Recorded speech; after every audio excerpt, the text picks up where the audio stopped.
আচ্ছা, এখন অনেকে জিজ্ঞাসা করে ভগবানের রং কালো কেন? ভগবানের রং কালো কেন? তা কালো হওয়ার কারণ কি আছে?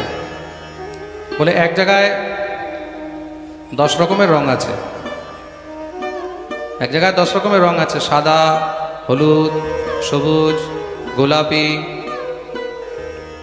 আরো যত রকমের রং হয়, হ্যাঁ, নারঙ্গি, পার্পল, হ্যাঁ মানে বেগুনি, ক্রিম কালার, বাসন্তী কালার, সবুজ রং, কত রকমের রং আছে।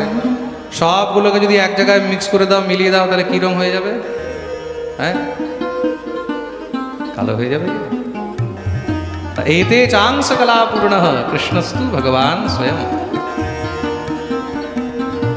যখন ভগবানের অবতার ধরিতে হইল মন, সকল অবতার তাতে আসি করিলা মিলন।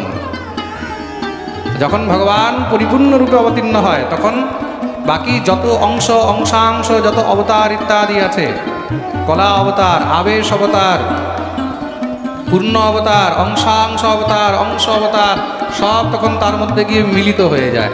সব যখন মিলিত হয়ে যায়, তখন গিয়ে সে পরিপূর্ণতম অবতার। আর তখন তার রং কেমন হয়? একদম কালো। কেন? বলে কালোর উপরে আর কোনো রং নেই। काली कमली ने ऐसा रंग डाला कि दूजा रंग कोई चढ़ता नहीं। प्रेम से बोलो। কালো রঙের উপরে তুমি যতই রং দেওয়ার চেষ্টা করো, আর অন্য কোনো রং চড়ে না। তা যার উপরে এই কৃষ্ণরূপী গোবিন্দরূপী রং একবার চড়ে গেছে, যে একবার তাকে ভালোবেসে ফেলেছে, তাকে এখান থেকে কেউ নড়াতেও পারবে না, কেউ সরাতেও পারবে না।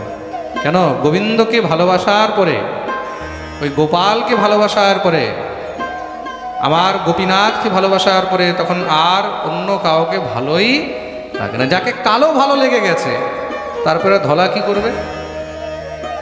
প্রেম সে বলো, বলো না আরো জোরে। देखो, काला इतनी जल्दी जचता नहीं है, इतनी जल्दी पसंद आता नहीं है।